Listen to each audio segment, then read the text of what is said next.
Welcome to Breaking Through the Noise to Create Meaningful Connection. I wanted to do this brief intro. I'll get more into who I am and what my business is, but I wanted to set up how I would like you to be thinking and where your mind should be before we launch into content. I'm not sure what your business pain points are. I don't know what your pain points are. I don't know what is in the minds of your potential customers and clients. I don't know what brought you here today to learn more about marketing. What I have seen, however, over and over is that when you bring up marketing and sales, people get hives. There's this sense of, I should be doing this, but I'm not. Or I don't have time to do an hourly podcast, which who does? And I want to just express a sense of freedom in this moment because I've been there. I totally get it. And I'm probably there every other day. It can feel very overwhelming. That being said, I am a marketing professional. And where I've seen success is that I've shifted the way I think about communicating with people. And once I made that shift, it freed me from that guilt. So that's what I want to share with you today. Honestly, when I shifted how I thought, it was more geared towards authentically connecting with others instead of pitching something just because I wanted an end goal. And when that authentic connection broke open, it proved infinitely more effective than any marketing tactic or post I could have paid for. So for today, I kept it as high level as possible. I will give you some tactical ideas, but the goal is not to give you 1,000 things that you have to implement by 3:32 this afternoon. The goal is for you to make 1 or 2 gentle shifts in how you think of marketing and communicating with others. So with that, I'm going to go ahead and share my screen and launch into content.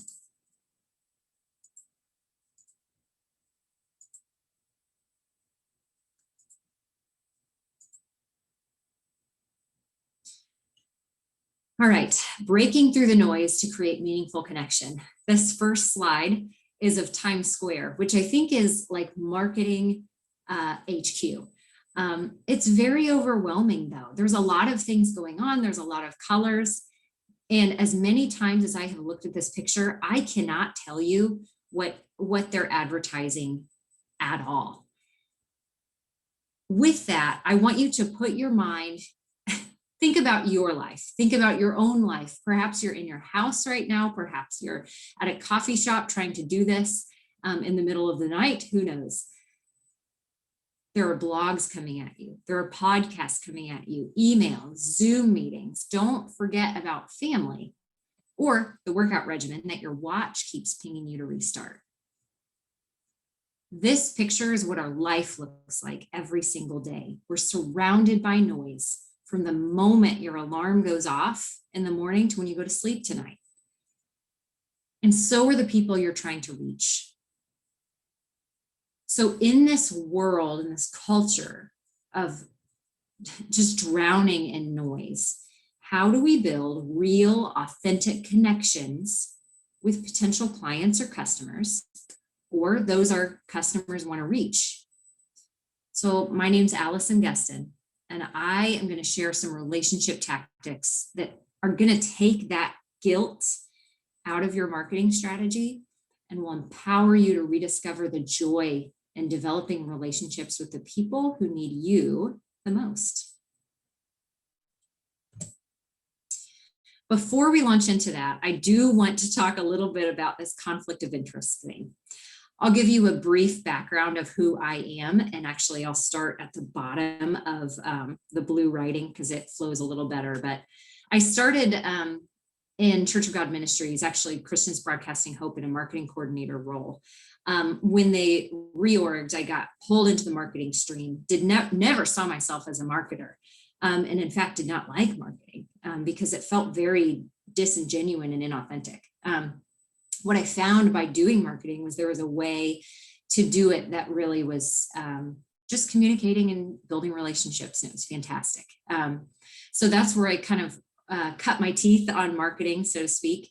After I was in that role for 4 years, I actually went to Butler University to get a master's in business administration, graduated in 2018. And while I was there for 3 years, I was a marketing practice consultant for the Butler Business Consulting Group. I worked with automotive industries. I worked with healthcare industries, nonprofit, education. There was a wide range, engineering industries, industrial. There was a wide range of clients and industries that I got to work with and communicate with and learn their clients. So through that role, I developed this understanding of what consulting means, and it really means becoming a subject matter expert in your field and learning, constantly learning every day. I fell in love with it. And once I graduated from Butler with my MBA, I opened up my own practice called Gustin Consulting, LLC. I'm the owner and principal. I also want to note I'm a member, active member of Apeiron, which is another group of consultants who just kind of come together, but it's a wide range of people, experiences, practices, and all. All that to say, everything that I share today in this presentation is mine. Everything that I'm going to share is based on my own experience, my own evidence, and my own learnings, unless it's otherwise cited. My views, my opinions, and my deductions may not be the same as my current clients, past clients, or my colleagues. And I just share with you, communicating is something that's you have to do very carefully. Just use discretion when you're using this information. And if you have any questions, I am happy to help you. So who am I, and why does Gustin Consulting exist? My mission statement is to build communication pathways so that my clients can authentically connect with the people who truly need their service. These communication pathways take lots of different avenues, marketing tactics.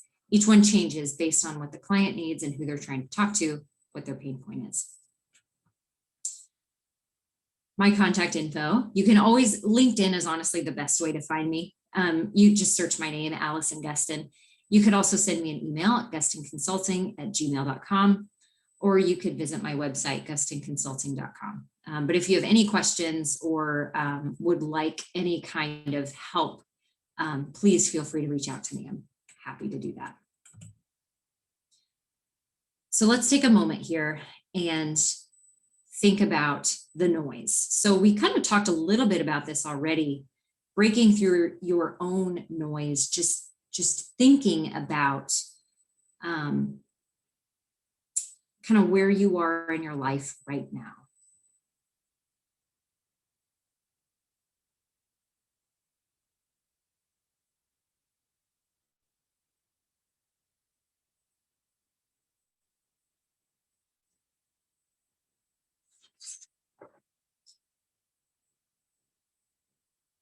When you think of marketing, what do you think of? Many times when I go into a client to either pitch my services or help them with their marketing strategy, how they think of marketing is this. When I put this slide together, I'm overwhelmed by it. And 10 points if you know what every single one of these logos are. But this is kind of how people view marketing. You have to have all these things. And if you're not, you're missing the boat. So let me be honest. This pressure is real. As our economy shifts, as technology speeds up, this list only grows. So there's a lot of pressure, and there's only going to be more pressure. The fear here is that if I'm not shouting what I do or on all of these hosting sites, then I've either missed the boat or what I'm providing truly isn't of value.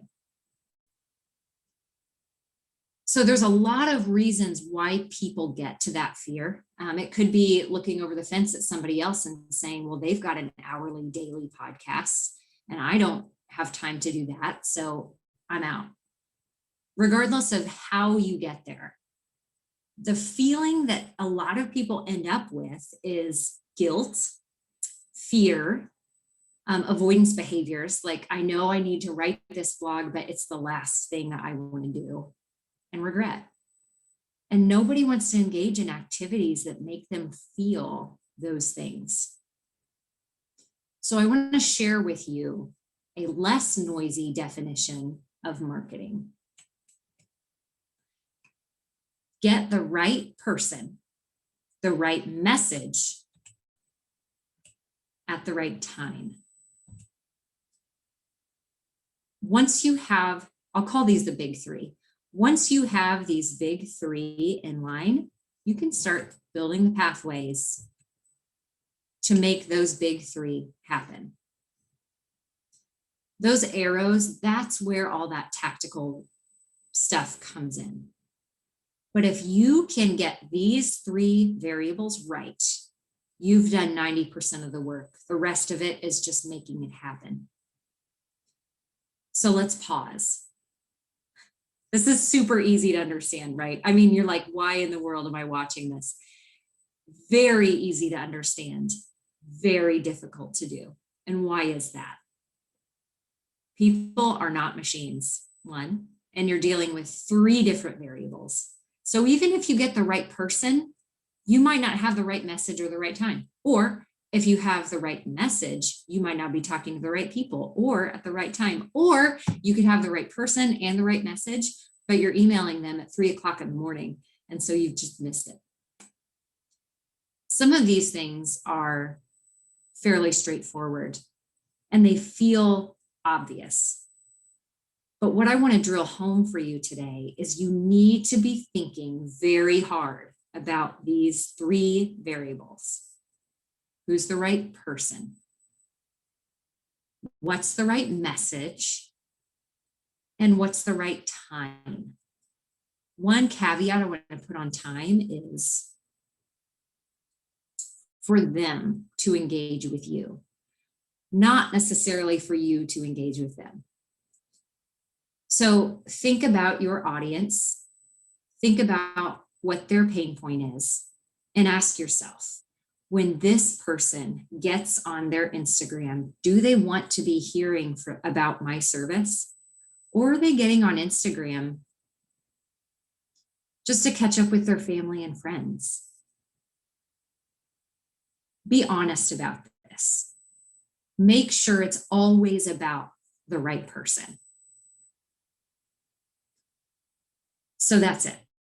Everything else, 10% of the rest of it is execution. So what I want to talk about today is how to identify these three variables. So first, let's talk about the right person. There they are. You see them? How do we get there? I'm going to share three different buckets to consider. Perspective. So Jeff Bezos, when he was creating or coming up with the idea for Amazon, he viewed his role as, what am I going to invent on behalf of my customer?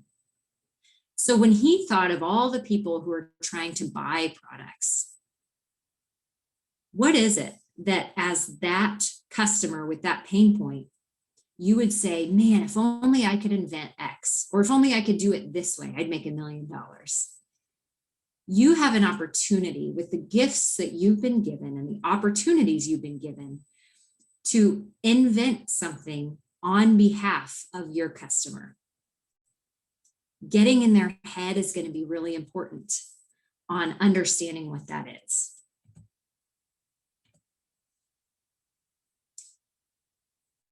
Identify what your capabilities are. So you have gifts. You have opportunities, you have a network, you have knowledge and training that someone else doesn't have. Sometimes when we don't think about those things, we kind of gloss over them, or we kind of belittle them and think everybody feels that way or knows this. I encourage you to talk to people who are outside of your realm to really understand the value that you give to people. It feels like easy for you to do something, and it doesn't occur to you that it's hard for others. So make sure that is in front of your mind as well. And then for the customer, what is their profit potential? What is the customer's ability to deliver profits? In other words, how do they make their money? Every business owner, and this is something that if you're going business to business for marketing, you want to know how do they make their money? Because essentially every business owner wants to grow their business. That's it. If you can prove that you can grow their business, you are in. With a business to consumer relationship, it's more about how do I help them live their life better? How do I make their life easier? And to do that, you have to know what their pain points are. So what's the goal of this? When you've identified and created this person, and perhaps a couple personas, every single marketing tactic you employ should focus on this person. And if it doesn't focus on that person, get rid of it. It's just noise. It's just noise for them, and it's just noise for you. The right message. So once you've identified the person, people, or types of people that you want to communicate with and who would deliver the most value, you would deliver the most value to, that is really going to set you up well to go into this next step, which is identifying the right message, keywords that they are going to need to hear. So why do we analyze this? The right answer to the wrong question wastes resources. There are so many people, well-meaning people who are wonderful people, who want to launch into marketing and just, let's get a Facebook page. Let's do this. Let's just tell them about, the latest thing that we're giving. And if that's not something that resonates with your audience, with those people that you have identified as you could bring value toward, everything is wasted. Culture eats strategy for breakfast. We've heard this before. Buy-in is critical for your customers. You have to know how they tick to hit their pain point. You have approximately 3 seconds to get their attention. If you're on social, it's probably more like 2. So if you are not highly hyper focused on them and their pain point, you're only talking to yourself. You're not talking to them. More on that in a little bit. So let's talk about how to get this right message. So one aspect of this is, what does the market need? There's a lot of experts covering a lot of bases. I would encourage you to find freedom in that, because the Seth Godins of the world, they've covered left field, okay? That's set. Where is the base that no one's looking at that I can cover? How do we get that? Voice of the customer data, VOC data is what marketing jargon calls this. That's going out and talking to people who you feel would benefit from your service. I've seen lots of people do surveys and social quizzes and things like that. This is as simple as sending a text to someone who you know who would fit your target and say, hey, what do you think? Would you want to have a conversation? It's getting coffee with somebody and really understanding what their pain point is. Industry trends. We live in the age of the internet, and it is so easy to find information. Just be careful of how you find what sources you use. I use a lot of association data that are very targeted for the industry that I'm looking at. And then new technology and competitors. Just kind of be aware of what's out there, who's offering what. You don't have to go into a full analysis of 500 companies and get data analytics. It's when you start seeing the same trends over and over again, you've got enough data to test. Competitors. So as you're looking at those competitors, what are your competitor weaknesses? Depending on how large your business is, if it's just you, this would be hard, but you could do internal interviews. There are lots of people who work with your customers or your target frontline employees who have information on why someone chose you, or perhaps more importantly, why someone didn't choose you. Don't be afraid of asking this question. It's hard. There will be a feeling of vulnerability in this, but what will happen is truth will come out and your business and your message will be stronger because of this. Secondary research is just going to the internet and finding information that would be helpful for you, specifically on competitor weaknesses. And that's going to the competitor's website to look at what do they offer, what don't they offer. And this doesn't have to be, weaknesses don't necessarily have to be a bad thing. It could just be what base are they covering? And is that a base that I'm trying to cover, or do I need to shift my focus or my message? And then again, voice of the customer data, which some of that would come through the frontline employees, but you definitely want to be asking the customers themselves these questions like, why did you choose my business? What stands out about me? How did you hear about me? Why did you choose me over my competitor? Or and such, because there could be a lot of bias in those internal interviews that you just want to be aware of and make sure that you're getting the full story. And then lastly, what are my strengths? Don't rely on yourself for this. I think one of the hardest interview questions people get is, what are your biggest strengths? That's something we don't like to talk about very much. It kind of makes us uncomfortable. It feels like we're selling ourselves or pretending to be someone we're not. Be honest with your assessment. You have gifts that others don't have. You have opportunities and networks that others don't have. Again, if you don't recognize those, write them down, acknowledge them, say them, they can get belittled and kind of looked over. And you don't want to be doing that. You want to be making sure you know who you are. And part of that is understanding your strengths.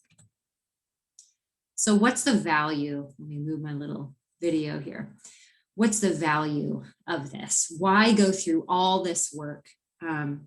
It takes time. It takes energy. It takes resources. Here's why you want to identify this. And that's called that middle center. When you get the right message, that's called the value proposition. It crystallizes your message. It establishes expectations for your business to your customer. And it clarifies who your customer will be. Right time. Our third in the big three.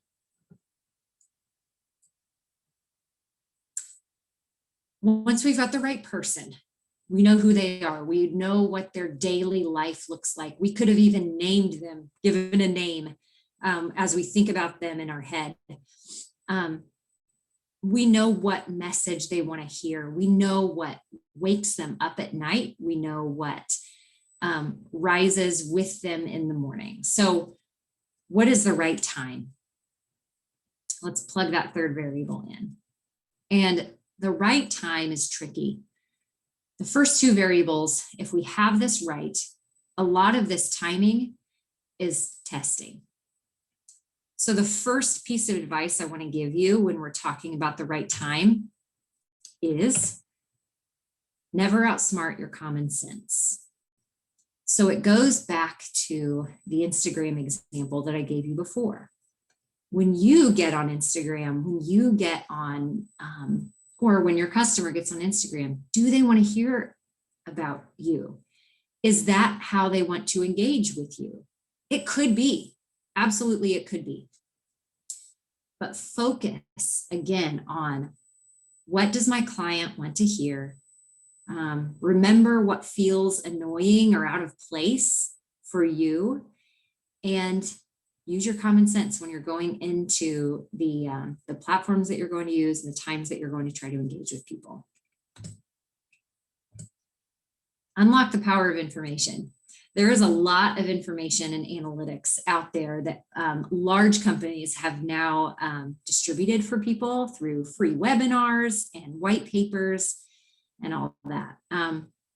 One trick that I have learned that's been very helpful is it's called the race to the inbox.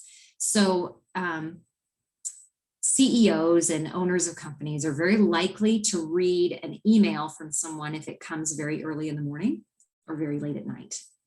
And so you can see open rates based on the time that you sent your email. What you do after that is test, and test again, because what has worked for one company may or may not work for you. What I find specifically with email campaigns, when I go in, depending on the industry, we have to switch what day or time we send the email campaigns out based on open rates, open time, and engagement rates and engagement time. So just because a CEO opened my email at 7:59 a.m. doesn't mean that he engaged with it at 7:59 a.m. Ironically, we find a lot that the CEOs actually will engage at like 8 p.m. But they've had all day to think about it and all that. But that information has started with information or industry information, and that's evolved through testing and testing again. So now that we've talked about the big three, I want you to take a breath. That was probably the most complicated part of the content that we're going to talk about, detailed. And that should be 90% of your marketing strategy process, is that. After that, it's like you've cleared the way, and you can just get rolling.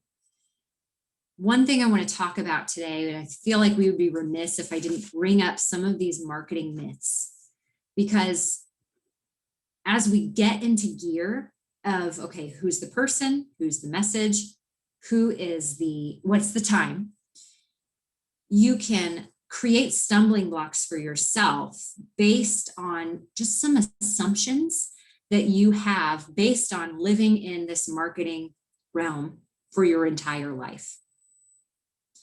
So let's talk about some of these marketing myths. I like to call these the guilt trip. So here's the trick to these marketing myths. There is truth to each one of these myths, which is why they're so prevalent, why you hear them all the time, why you continue to believe them. So what I want to highlight today is when they go from creating a communication pathway to just adding to the noise. And that line is very delicate. So with that, let's launch into marketing myth number one. This is a good one. Social media must be a major part of my marketing strategy. How many of you feel this way? How many of you are overwhelmed by this? I'm a marketing person and I'm overwhelmed by this. I do not know. There's probably 6 apps that are on my younger siblings' phones that I have even no awareness of whatsoever. And it is a struggle to stay up with who's on what platform. It can be a struggle. I see this a lot with owners who they're so overwhelmed by social media, but they know they need to be on it, but they hate it. And so they just want someone to come in and post stuff onto their site. Let's take a breath. Here's the truth. Social media is one tool to initiate that communication pathway. The line, how you balance that line, is time-tested wisdom, which is know yourself. you're going to spend a lifetime getting to know yourself and understanding yourself. Test this. Forgive yourself if you do it wrong. Celebrate if you do it right. We are all part of this spectrum of getting to know ourselves and our messages and how best we can communicate. So here's my pro tip for you. If you believe in it, you will do it. I have a client who believes social media is the bane of existence. Honestly believes that it's tearing society apart. So for this client, social media has to be a strategy. It has to be one column. But social media is not even a part of our top 3 priorities because he does not believe in it. And so if he doesn't believe in it, his message doesn't come off as authentic.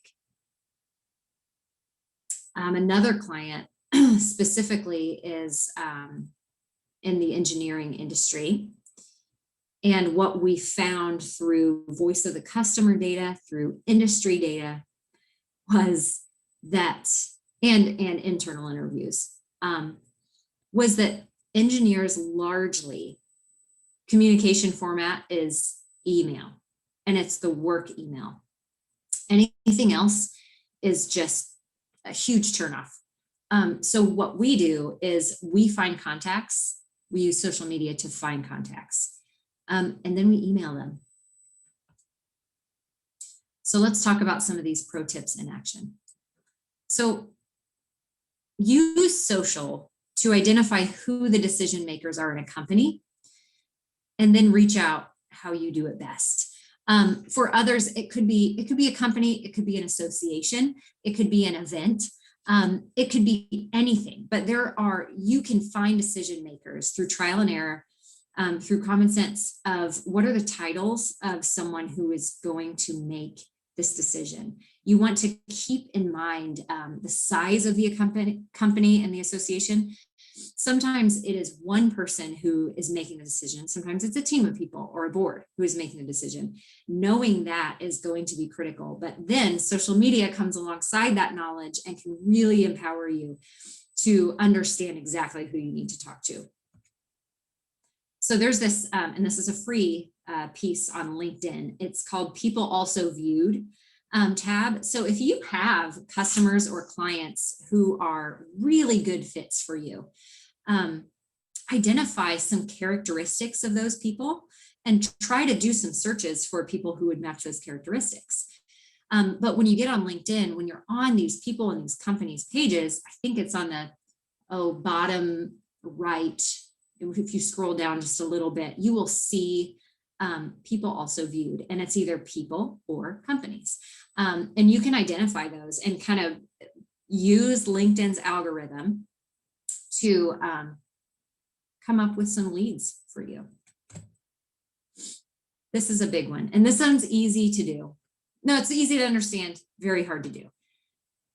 Block your calendar. So that means you have a meeting with someone, or you need to do business development, or you need to post the blog. Go into your calendar, wherever you keep it, block an hour for each tactic every week that you need to do this. It could be a day. If you need to make 3 cold phone calls every day, you block that time and you stick to it.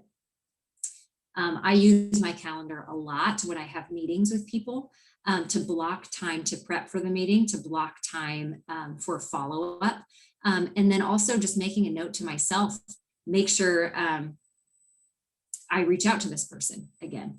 A lot of that is, you'll hear a lot about CRMs, which is customer relationship management, which is basically, you can use an Excel sheet as a CRM. It's basically just information that tells you who you need to reach out to, when, and how, and then any notes that you have on that person. So that is critical to building these relationships and making sure you follow up with these leads that you have found via social media. So trade journals and magazines are fantastic resources. There are experts who will create blogs for them, for the trade journals. You can reach out to them. You can find their companies. It kind of all just depends on your business and what your goals are. And lastly, find their email. If you can't find it, guess. Email formats are not hard to guess. Typically, the @ will be their website URL. And unless you're Gustin Consulting, then you'll just use a Gmail. And if the first part, if they're a very small company, they could use Allison at gustinconsulting.com. If they're larger, it'll be a Gustin at or Allison Gustin at. You can honestly just guess the format, and if it spits back, guess the other format. Once you have that information, make sure that you keep it, because that will be very valuable as you build your business, understanding how exactly to reach out to these folks. So, marketing myth number 2. I must push my content and message out to people for them to hear it. So, let me go back to a time with you in your life when you were pushed, physically pushed. Have you ever been pushed? Did it make you want to open your arms to that person in a warm embrace? Or did it make you want to put your hands up in defense, either to block them or block your fall? Have you ever been lectured at or talked at? That's fun. Did it make you want to engage with that person or come up with an excuse to get away from that person? Or in my case, unfortunately, argue them to the ground to prove that they were wrong just for fun? That's tough, right? Because here's the truth. You need to tell people what you offer. They're not going to know if you don't tell them. Here's the wisdom in action.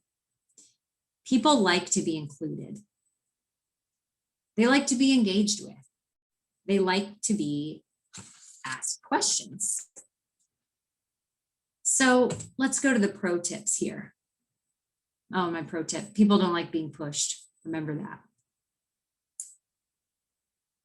One tip that I really like when you are first starting to develop your content, whether that's email, social, whatever, bring up a Word document and highlight in green whenever you use these pronouns. You, your, their business name, their industry, anything that pertains to them. And then highlight in red when you use anything that pertains to you. So me, my business name, I, etc. If there is more red than green, you are talking to yourself. You're not talking to them. Just remember what that felt like to be lectured. This is quick tip will help you reframe your mind so that you are just constantly thinking of that person in your mind as you reach out.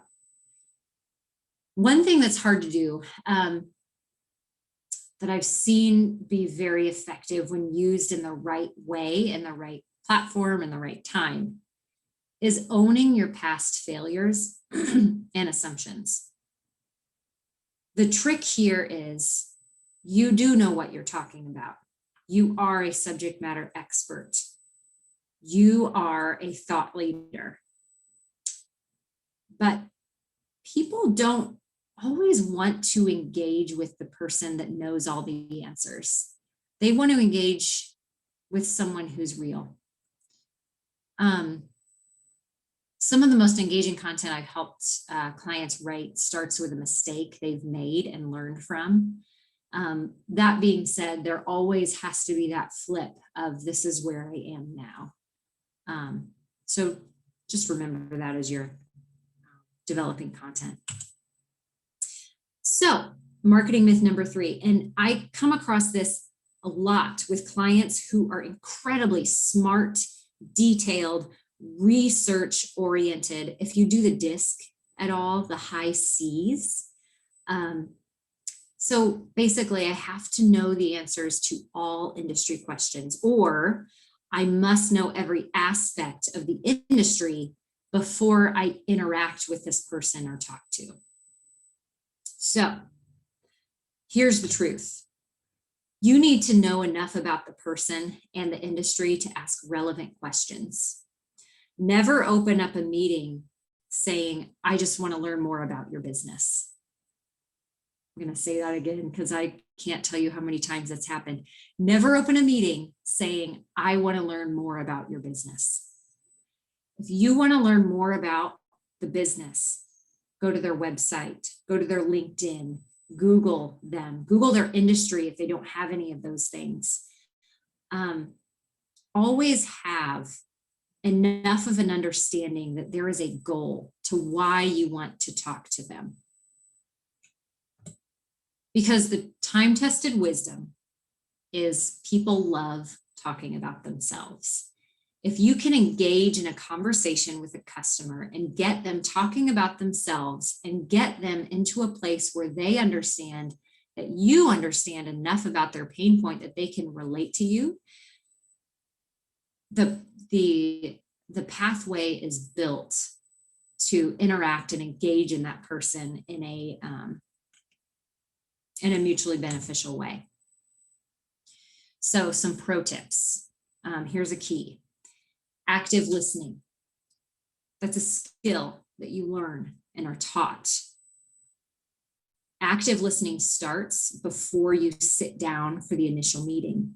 So that active listening starts at looking at their website, understanding where did you get the referral that you should talk to them, and why did that person say that they would be valuable in your life.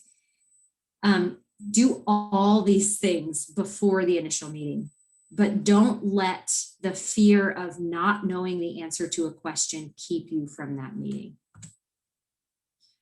So one thing I like to do when I am working with potential partners, clients, customers is, and I'm setting up a meeting with them, is have written down a very specific question and use terminology that you've either seen on their website, LinkedIn, a post that they've done, or heard them use before. And that terminology or jargon is going to tip them off that you've done your homework.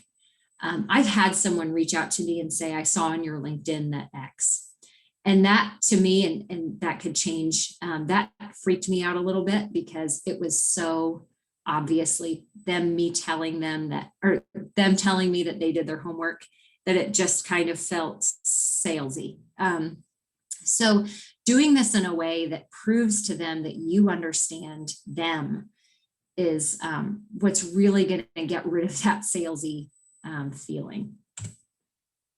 So here it is. This is a big one. And this one, if you are in a relationship with anyone, whether that's your mother, your sibling, your child, your spouse, a friend, this will open up communication pathways that you never knew existed. Stay silent for 1 full second. I'm talking a full 1/1002 after they've stopped speaking. What does this do? This allows them to fill in the blanks. There are things that people have told me about their businesses or their mindsets or their assumptions that have been filled in just because I gave them a second to think about it after they stopped talking, that I would have had no idea that I needed to ask. That was hugely valuable to them. The other thing that it does is it goes back to that active listening as a skill. So when you are staying silent for 1 full second, it puts you in the posture to listen while they're talking.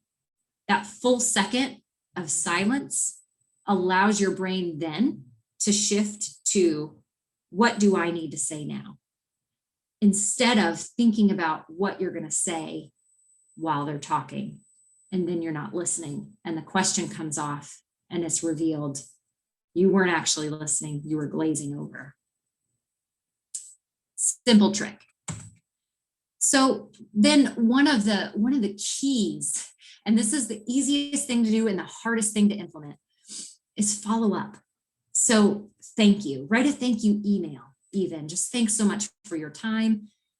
Be grateful for what they did for you, even if that hour was just a total train wreck in your mind. Be grateful for the time, for the open-mindedness that they would come and talk to you. Even the email, if it's just an email exchange that you have, be grateful, be generous towards them, be forgiving. One trick that I've learned, and this is, I put this in relationship terms, but just because it's easier to understand, but you don't have to break up with someone just because you had dinner together. And you also don't need to propose just because you had dinner together. Sometimes having dinner is just getting to know one another. One thing I want to say, and the disclaimer's been up here, there will be an awkward silence. And that's okay.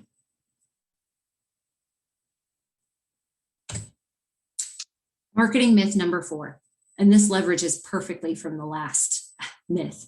So here's the myth. Building relationships is a game to be won.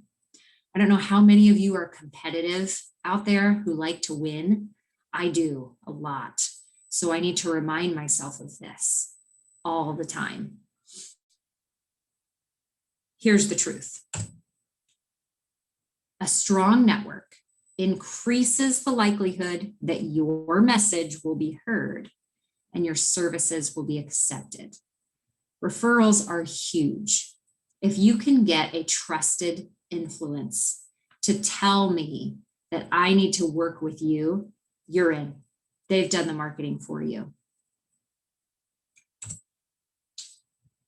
Because here's the time-tested wisdom. You cannot get where you want to be in isolation, unless you want to be isolated. What does that look like? Authentic connection is not a transactional relationship. I see a lot of this in marketing and sales mentalities is I'm talking to you and sharing your life because I need to meet my numbers. And once I've met my numbers, I'm out. This is a different kind of marketing, a different kind of sales. And if your end goal is the number, authentic connection is probably going to be a frustrating way for you to get those numbers. But if you are looking to create long-term sales relationships that honestly the marketing cost minimizes as time goes on, just because that connection has been established, this is where this mindset of marketing is going to serve you well. So what it comes down to is making a mental shift. So when you think of business development, when you think of sales, it is not a preconceived notion of what value I will give at the end of the meeting. It's not a forced, I'm going to introduce you to 6 colleagues and I'm going to send 4 new articles to you and that's it. And then you'll see how valuable I am. That equation has you at the end of it. It does not have the other person at the end of it. Making that mental shift means getting out of that salesy, greasy feeling, means shifting the goal to winning to helping the other person win. That being said, you don't want to waste someone's time. You do want to provide value to them. But making that mental shift is going to allow you to authentically connect and add value instead of have a transactional and add value. This mental shift includes a meeting analysis. After every meeting, what did you learn? What's the goal of the meeting? that you had going in? Was it to prove that you were valuable, that you were the smartest person in the room, that you had all the resources and you were reaching down to help them? Or was it that you wanted to come alongside them and understand or communicate better, or kind of that seek to understand is the goal of every meeting. If that turns into a customer, if it turns into a client engagement, that's fantastic.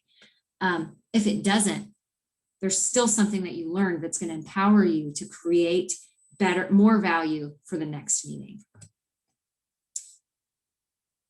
This is a question that as you see someone rise in their career and gain more responsibility, and I don't want to use this word, I'm going to use it, power, they ask this more often. The question is, what can I do for you? So a lot of times when you come to the end of a meeting, you know, you're sitting there and you're like, okay, we need to do this and this and this and this, and I'll do this and this. Take a moment and pause. Again, full second silence, and ask them, what can I do for you? How can I help you win? Maybe that's been made clear during the meeting. If so, identify that, absolutely. But don't be afraid to offer yourself and just say, how can I help? They might say nothing. They'll say, you don't need to do anything. Do something anyway. And some of that means just showing them that there are good people in this world. That could mean following up as a thank you email. Mention something that they said specifically that meant something to you. Don't fake it though. If it didn't mean anything and you felt like the whole thing was just a burning trash can, just say, thank you so much for taking the time to meet with me. I really appreciate the opportunity to talk with someone who's in your industry.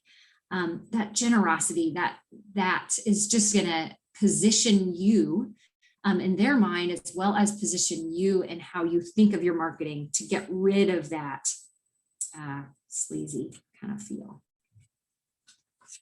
All right, so the last marketing myth here. If we meet our established KPIs, our marketing efforts will have been worthwhile. So it just occurred to me, KPIs, that's a jargon word. Key performance indicators. So in business, what you have, KPIs, key performance indicators, are numbers or goals that help you identify where you're going. So there's been this shift in marketing. So when marketing first came to be, it was almost like, I don't know what value I'm going to provide to you, but you need to be telling people about your service. So you need to hire me and pay me money to do these things, or you need to be actively doing these efforts.